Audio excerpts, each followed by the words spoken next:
Just walk away. Just walk away, and there will be an end to the horror.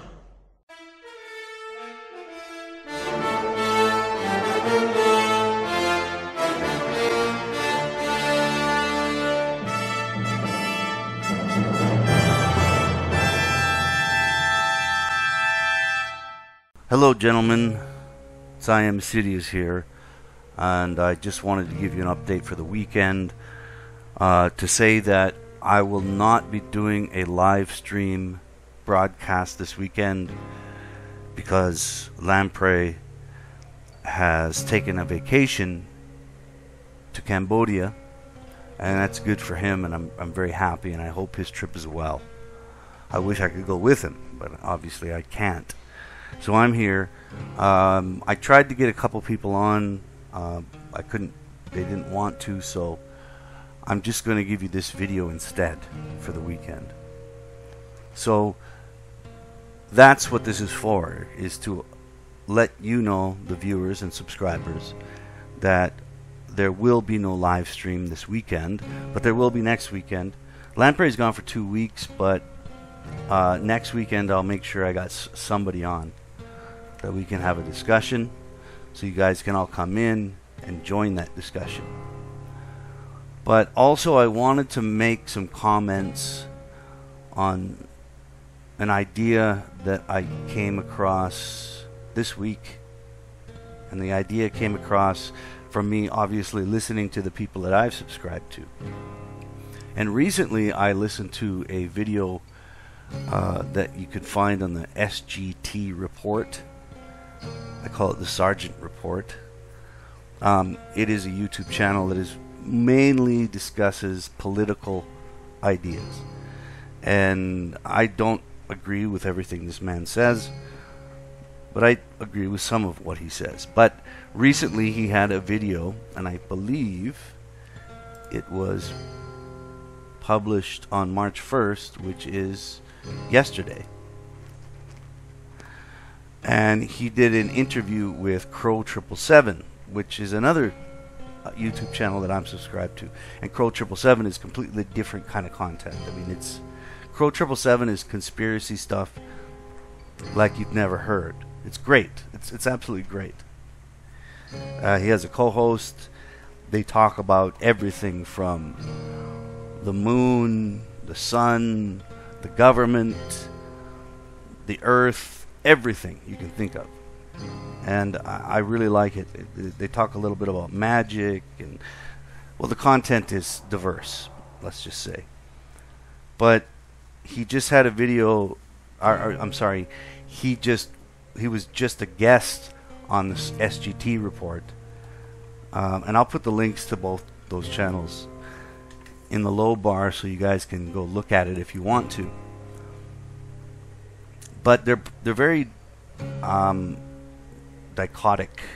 They're very different in their content. But they came together. The heads came together, and they talked.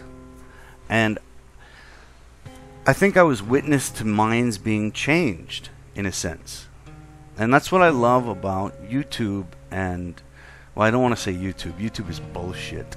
But that's what I love about the ability to communicate over miles.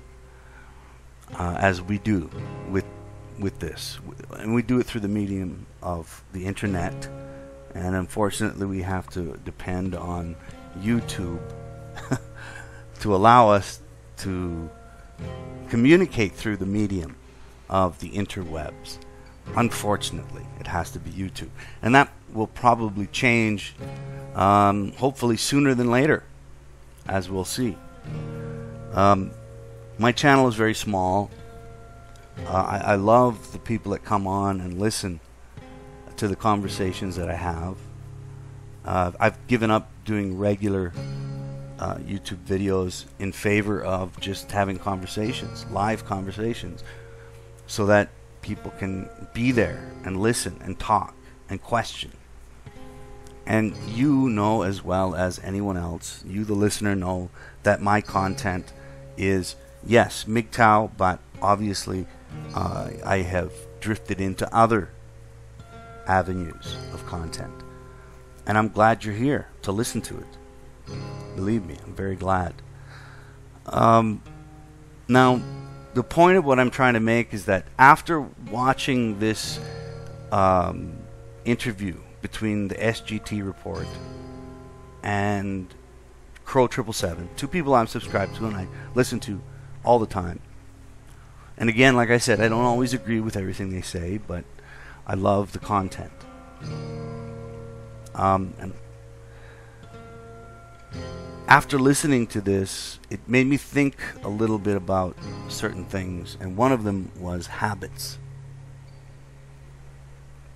And that's what I want to talk about. I want to talk about habits. Habituality. What people,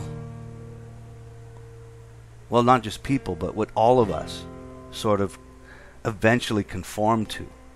Ideas are one thing. You can hear about the moon landings being faked. You can hear about gynocentrism.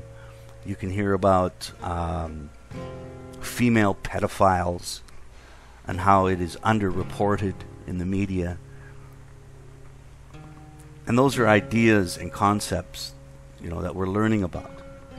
But there's something that none of us can escape, and that's habit, habituality, to have a habit of behaving in a certain way.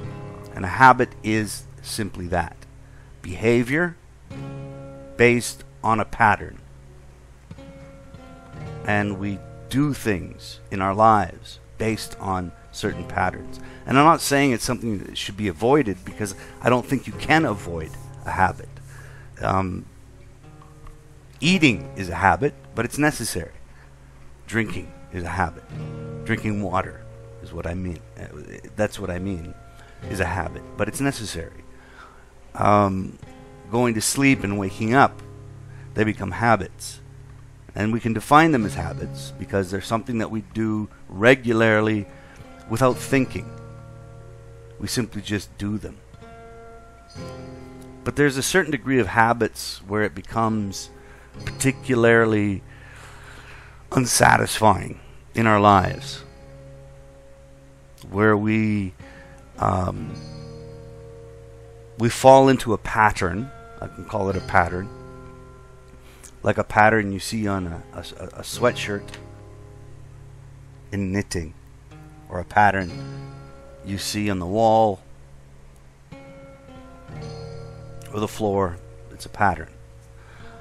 And we become very comfortable in these patterns that we call habits.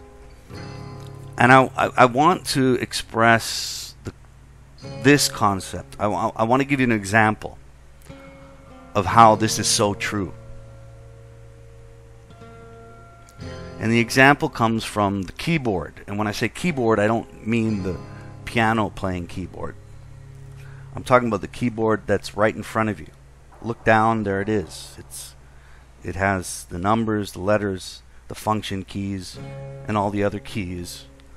There it is, designed for you to interact with me or interact with anyone else through the interwebs and the internet ones and zeros of the digital space. There's your keyboard. Look at it. Now, the history of the keyboard goes back to the times of the invention of the typewriter. The typewriter is what they call it. And I don't know if any of you were alive when typewriters still existed. Typewriters. I don't know if you remember what a typewriter is, but I do. I do remember it. I was on the cusp of that changeover from three-dimensional, three-dimensional communication, where you had to either write with a pen or a pencil or a quill, and then changed over to a board of keys where you typed, and that's where the language of typing comes from, where you typed it in, and then there was another form of communication. A lot of our literature today came from typewriters.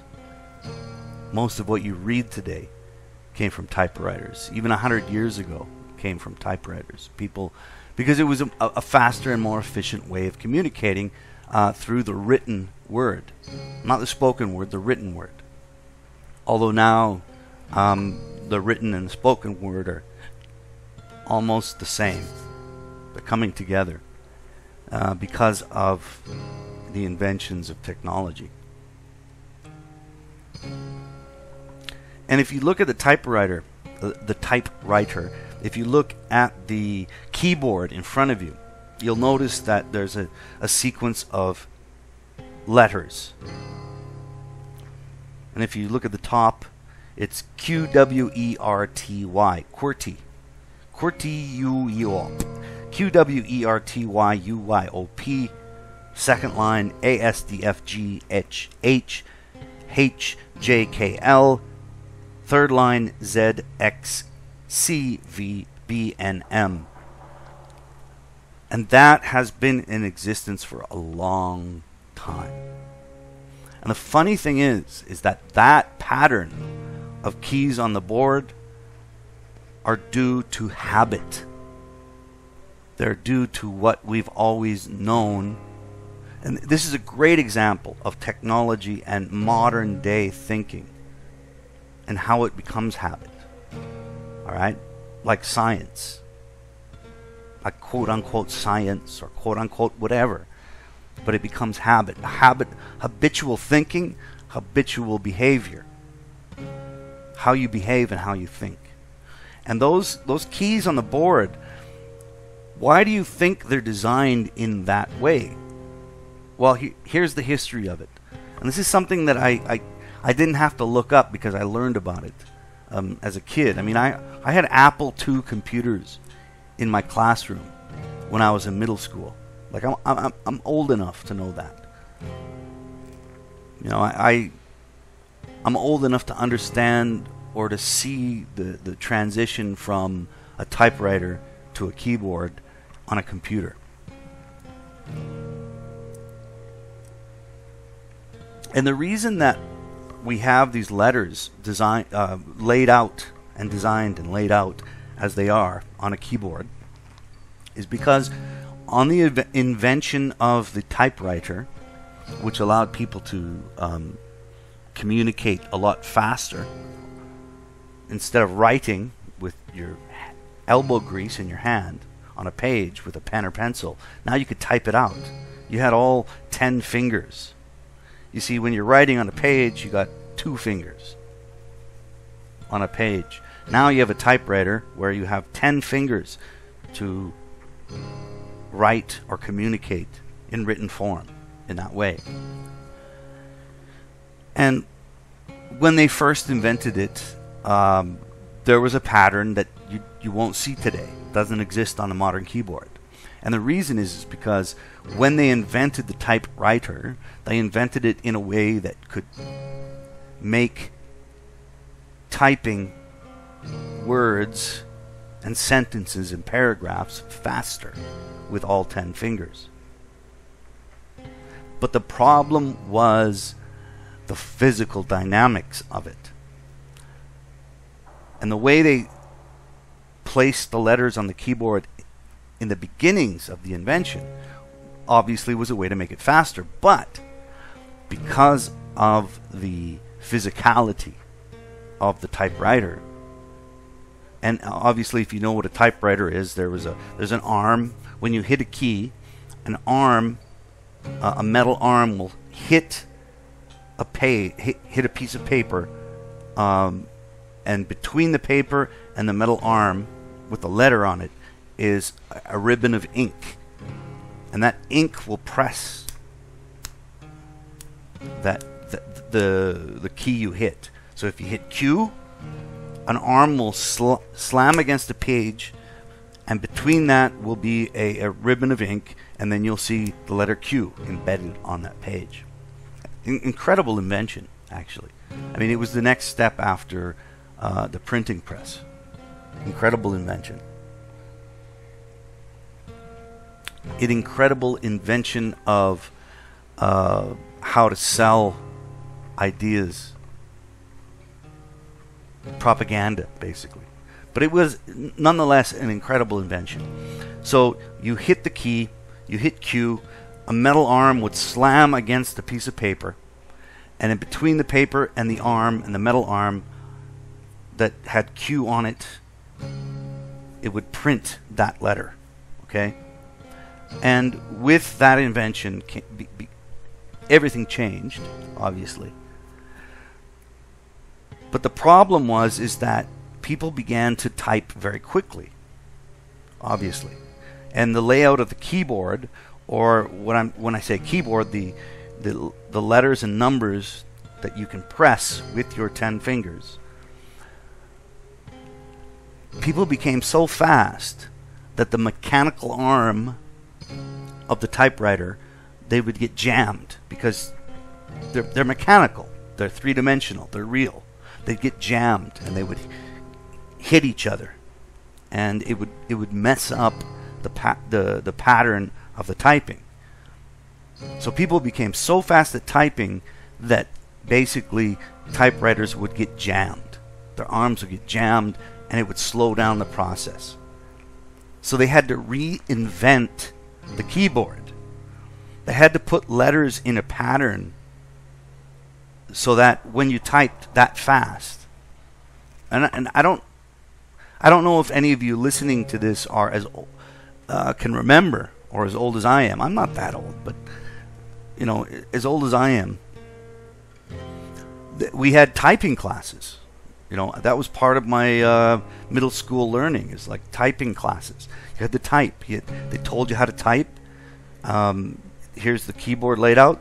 In the way it is now, the QWERTY-UP keyboard. And there was tests on how fast you could type. So they're testing you. But when I was in school, the keyboard had already been designed from the flaw of the physicality that if you type too fast, the keys will get stuck, or the arms of the typewriter will get stuck. So they'd already changed it. But the point I'm making is that, as far as habit is concerned, is that the keys were changed so that people could continue to type fast enough, but not get the arms of the keyboard or the typewriter stuck. They had to change it. And the layout didn't make sense for capacity to type faster. It only made sense to make typing faster as long as the physical arms of the typewriter wouldn't get stuck. So they changed it. I don't have an example of an old keyboard prior to this change. I'm sure you can find it on the internet. I'm sure you can. But this is the fact. So they changed it. They changed it to the QWERTY keyboard. QWERTYUIOP on the top line. They changed it so that the hammers wouldn't get stuck if you're typing too fast. Fast forward to today, and it doesn't make sense anymore because we don't use typewriters. There's no hammer. There's no metal arm putting an indentation with ink on a page. It doesn't exist anymore. It's all digital. Yet, we continue to use the same keyboard configuration. And that's habit. We use the same configuration, even though we could adjust it to make it faster to type. Because I don't know if any of you type a lot on a keyboard, but it's frustrating that the way the letters are spread on the board, it slows you down. But it slows you down because the physicality of typewriters. They wanted you to slow down so you wouldn't have the arms get stuck. But now it doesn't exist anymore. But we still use the same fucking spread on a keyboard. The same spread. The QWERTY keyboard spread exists until today. Now, those of you that think we landed on the moon, which I think is bullshit, riddle me this. How come we can land on the moon, but we can't fucking change the keyboard? And it becomes because of habit. This is habit on an industrial level, a massive industrial level, where if you change the keyboard so that the letters were in conjunction with one another to allow you to type faster and more efficiently, everyone would lose their minds. Apparently there's a period of learning that would take too long to justify changing the keyboard pattern. And this is what I'm talking about. This habit. You know, when you get into a habit, it takes there's a period of adjustment to remove that habit. And not all habits are bad. Some habits are good. And I mentioned that earlier. But really, this is a neutral habit that can be changed, but nobody wants to do it. Nobody wants to be the first to engineer the new keyboard with the letters spaced so that you can type faster. Nobody wants to do it because they're selling these keyboards to all of us, and that's what we're used to. Oh, but it's always been that way. It's always been that way. It's the habit. We've always done that. So it's okay, even though it's unproductive. It's always been that way, so it's good. And that's where we are in the world. We've always believed in certain things, and that's the way it should be. We don't question it anymore. And I just gave you a perfect example of how that's real. It's real and engineered with keyboards. It's a habit, but it doesn't benefit anyone anymore. The technology has outlived that habit, yet we still maintain it. So think about that. Think about who you are, what you believe in, and why you believe in it. And never, ever assume that what you believe in is true simply because it's always been that way. That is the biggest load of shit that anybody could give you. Alright, I've given you a perfect, physical, real example that you can check for yourself. That we often believe in things simply because they were always there. They were always there. So they must be true. No, that's not how this life works. Anyway, think about that. That's just something to think about. I was thinking about it. And I won't be here for a live stream this weekend. I'm sorry, guys. I will do it next weekend. I'm going to find a guest. Maybe it'll be just me and Messenger. We'll see. But take care of yourself, brothers. There's no sisters here. This is a non-sister zone, so just brothers. Take care of yourself, brothers. And remember, just because you've always believed in something doesn't make it true. Okay? And you know that as well as I do. Alright, so take care of yourself, brothers. I love you so much. And I will have something going on next weekend, I promise you that. Be safe, be wise, and be MGTOW.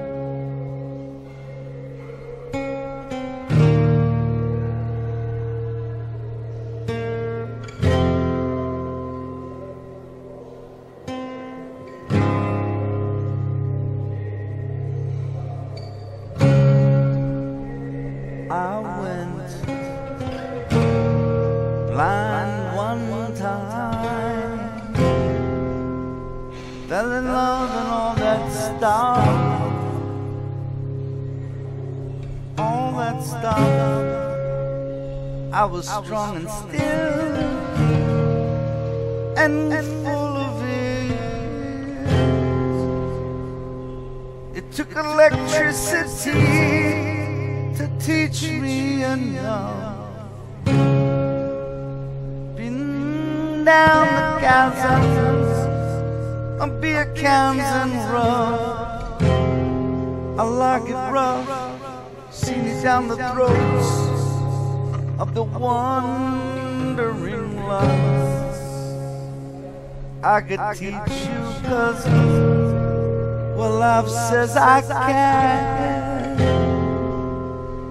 I could reach you if it weren't for my hands. Almost there, just one more finger, but we linger and linger and linger.